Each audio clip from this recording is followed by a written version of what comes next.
อยู่เมืองไทยทัดสั่งการมันกันเมืองในเมืองใต้เนซุมนั่นอำลี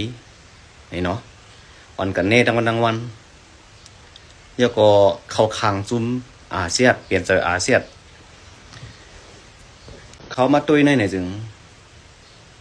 น้ำใจเจอสู่อยู่เมืองไทยกำพองเนาะอันจะทัดสั่งการวันกันเมืองนี่นะสุฮันโคเขียวในเป็นผู้เขียนไม้หนึ่งของสูมันเป็นจังไหนไว้มันนังที่เป็นปังตึกกันตั้งจะกวางโตในก็สุว่าโคเขียวเป็นก้นกางหมักหางหมักเสแบบเนใส่เสียดในนั่นจำหนังคายำหุ่นจักมาในซื้อยูหรือโคเขียวเนี่ยมีสังตับซึกเนี่ยนะจุมีกองกลางในเมืองใต้เนี่ยก็ใครว่าอะไรอันที่ซื้อยูมี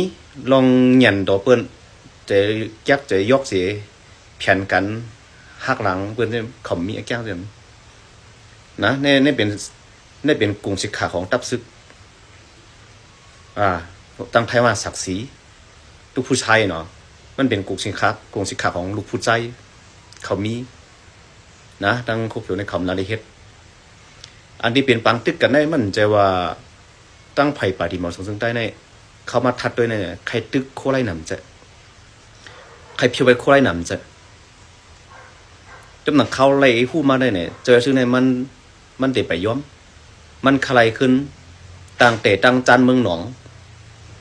เส้นตั้งเมืองหนองไล่คาในตาออกเส้นตั้งกาหลงในมันใครขึ้น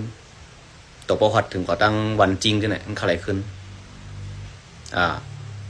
มันย้อมมันเป็นที่ไหนก็ลองตั้งมันตีเขาพี่น้องผิดกันโมกันมันเนี่ยในขณะตึกเป้ซุ่มซึกเสซ้ำตึกมาเสร็จขานว่าใครขึ้นกันนั้นใครขึ้นกันในเนี่ยเปลี่ยนหลายเจอชื่อเปลี่ยนหลายได้ก้อยกาตั้งออกโค้งเนี่ยฮัตย้อนกาลสิติกบสั่งนะก็ว่าโกวิน้องว่าก็เบอร์ผู้ว่าโคเขียวในเจอลีน่ะยำเฮ็ดยำเหยียบน้ำใจโคเขียวมาหลายปอหลายกำเลยจุ่มเจอชื่อเขาเนี่ยเมื่อปี2015ก็ยำป้นเปลี่ยนในเมื่อปักเซาอยู่เต้นต่างแบบตีตะปังเซาโคเขียวเนี่ยลงไรเจอชื่อเขาเฮ็ดยกว่าเมื่อพืชเมื่อจิ๋มเมื่อหิมเมื่อบีบใส่นาทีโคเขียวได้ดิก็ยำหัวน้ำใจโคเขียวมันหลีกอบนั้นใครเหยียบได้ดิขนาดย้อนได้ดิขนาดได้ย้อนได้ดิก็นี่เป็นไอ้แก้งของเจอซึกมาฮัดย้อนเปิดฮัดย้อนที่เขาพี่น้องหลังกันก็ยกว่าไข่เสลีย่านายาตายาจือเสียงเขาใต้หลังกันนี่เป็นจุ่มเจือนตีปันแห้งโคไลอยู่เมืองไทยก็สู่เป็นพีโดเรียวนะไอ้แก้งสู่คนป๊อปเปิงสั่งกัน